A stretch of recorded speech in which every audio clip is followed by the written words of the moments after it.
most spectacular phenomenon of modern-day living is fire. But when you see one of these buildings disappearing in billowing clouds of smoke and flame, do you stop to consider the tremendous waste, the loss of life and jobs, the torture of mind? Do you stop to realize that your home, your business, your church could be next?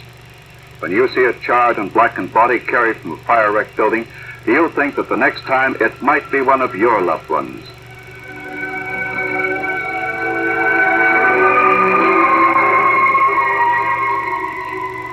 Our communities spend millions of dollars, your dollars, on fire apparatus, equipment intended to protect your investment, your life. Do you gamble with this huge investment by being careless about fire prevention? Fires don't just happen. There never could be a disastrous fire if some careless person, perhaps yourself, didn't give it a chance to start. Dinner time at the station. The men have a chance to relax and prepare their own meals, but not always do they get a chance to eat them.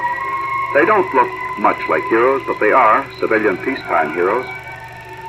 I wonder what they think as they stand in line, waiting to eat. Will this meal be interrupted by a fire call, so they have to race to your assistance to save your life or endanger their own to save your property or family, which you may have jeopardized by your carelessness? Pray you never have to call them. But if the need arises, do you know how? Is the number of your fire department at your fingertips? The seconds lost in looking it up could mean the difference between life and death. In a big city, moving the men and machines to the right spot in the shortest possible time is a complicated business. The operator has received your call. It could be a burning roast that filled the house with smoke when someone forgot to turn the oven off. Or it could be a holocaust requiring the combined efforts of many men and machines. The dispatcher doesn't know. He has to get the firefighters to the scene.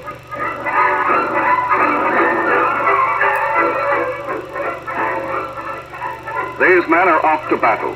Maybe death will be a silent rider on the shiny apparatus with the firefighters. It's all part of a day's work. No time for dinner now. No time to think now. The job is to get to the fire. As dangerous as the fire itself is the ride to the scene. The drivers have to battle traffic as well as flames. Arrogant and ignorant motorists who wait for a policeman's order before clearing a lane for the speeding machines. After all, it isn't their house. Or is it? Do you pull to the nearest curb to let the operators by? Do you follow the engines, thus causing traffic jams and impeding the other trucks that may be following? Do you want to see the flames and smoke so badly that you are willing to risk the lives of the men who must get to the fire?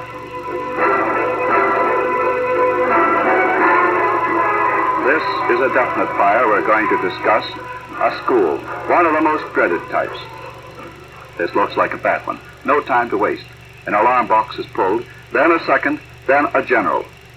This one is bad. To those men back in the station and to the dispatchers, it means more men and more machines. You just can't push a panic button and turn out everything in the department. There'll be other careless people, other fires, other needs. So you move the men and machines like a master chess player on a giant board.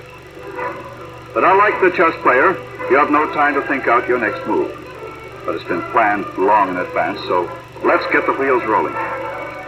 You are fighting the most ruthless enemy of them all, fire. And while you concentrate on a frontal attack, you also protect your flanks.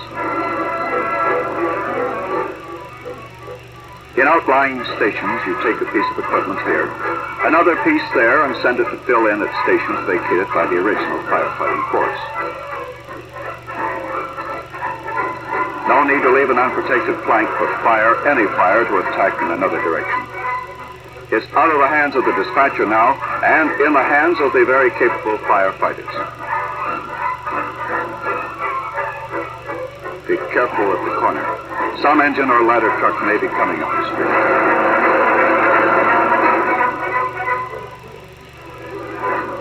My Johnny goes to that school. Lord, don't let us be late. Pete, just a little faster. Are there any children trapped in the building? I never realized it was this far before. It must be pretty bad if they pulled a general.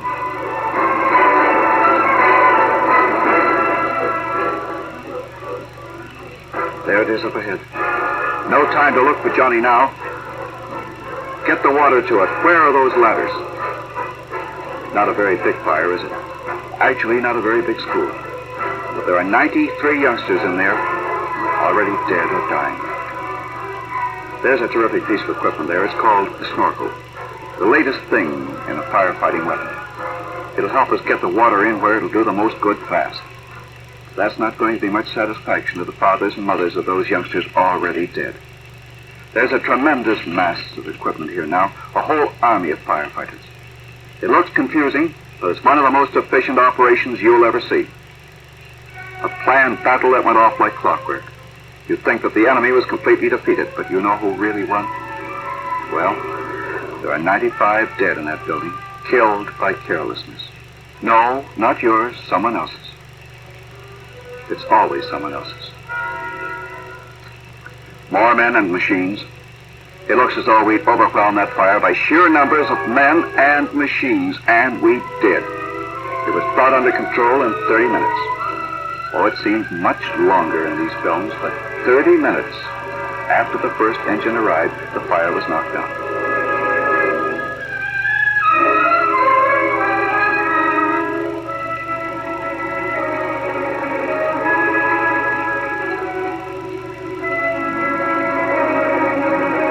Unfortunately, the battle was lost before the first engine arrived. When that first engine rolled round the corner, the shock driver prayed softly as he saw it was the school. Most of the 98 victims were already dead. Even the speedy efficiency of a great modern fire department was just too slow. The men realized this in their hearts.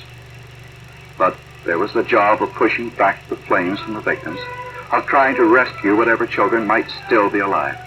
Police, the Red Cross, and other safety groups rushed to the scene, only to wait until the flames had been driven back, and to these men the task of bringing out the bodies.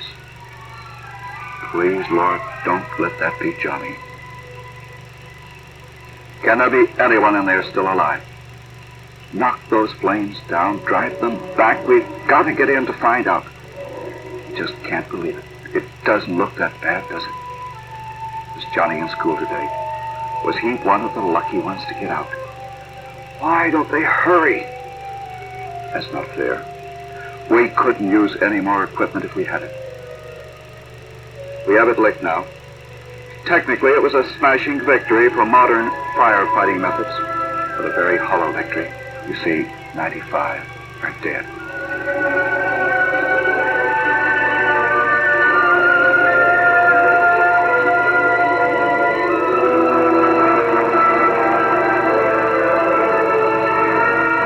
Medical help in a great city is waiting to aid the victims.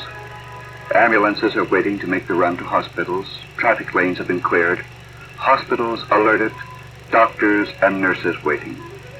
But you can't get the children to the hospital till you drive back the flames. And the best medical help in the world isn't any good to those already dead. 30 minutes. It seems like an eternity when you know there are 100 children in there, most of whom will never get out. It's really tough on the firefighters now. But it's tougher on the parents who must simply wait.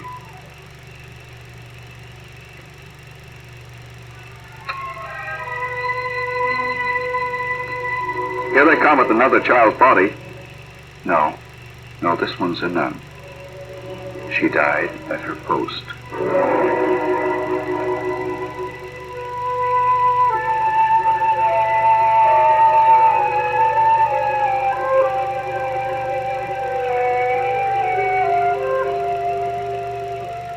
This one is a child. It could have been yours. But you didn't see the grimmest.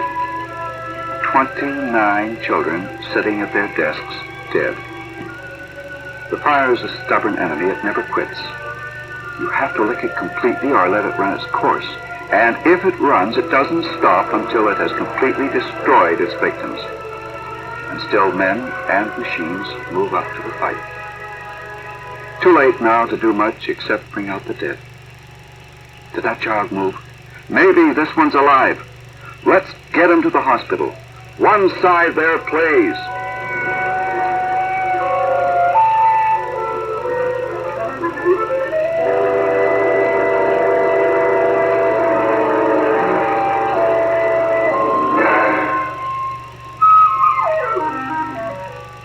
More men, more machines.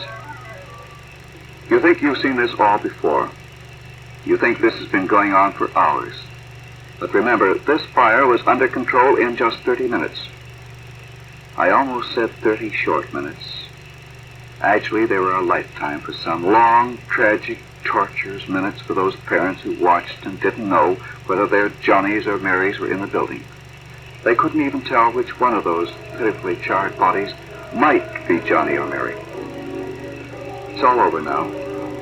All over, that is, except the soaring task of bringing out the bodies, and still it goes on. The painful task of identifying the little ones in the temporary morgues, and making the funeral arrangements and asking yourself over and over again, why, oh Lord, why? And the brutal task of coming back and telling some distraught mother that you have identified her child's body at the morgue. A fire door would have saved some of them, maybe all of them, but doors cost money. Do you know where the fire doors are in your child's school? Are there any? When was the wiring checked in your school? You'd contribute $5 quickly enough to the local boosters club to support the football team. But what would your reaction be if someone asked you to contribute $5 towards a new fire door or towards a thorough inspection of the entire school safety program? Yes, I know. That's the job of the school committee. Do they have regular fire inspections in your schools? There was evidence that this fire started in or was fed by a pile of debris near a stairway in the basement. There was also evidence that this fire was discovered prior to 2:30, but the fire department wasn't notified until 2:42. 12 minutes, which may have been the difference between life and death for many of the victims. No sense now in trying to place the blame or being outraged and demanding retribution. The time for action was before. Yes, before the fire. The time for action in your town, your school, your own home is now. The report of the National Fire Protection Association is brutally frank. This fire need not have happened. The school did not have sufficient exits. It did not have a sprinkler system. It did not have adequate fire doors. Stairways were not enclosed as required by law. Would the facilities in your child's school stand the close scrutiny of the National Fire Protection Association? One pitiful pile of little bodies was found beneath the window. That window was 37½ inches from the floor. Had it been 18 to 20 inches from the floor, those children would be alive today. Little things, commonplace things, but they spelled death that day. And so far into the night, the search for the bodies goes on. The firefighter knows by now that Johnny did die in the building, but the personal tragedy has been numbed by the horror of it all. This wasn't the worst fire in history, but 98 children dead are a powerful lesson. Actually, more people than that die in fires in the United States every day. 1 here, 2 there, 3 or 4 somewhere else. Every second of every minute of every hour, a fire breaks out. Even as you watched this film, someone died in a fire. A fire that need not have happened. A blackened monument to someone's carelessness. Please God, it wasn't yours.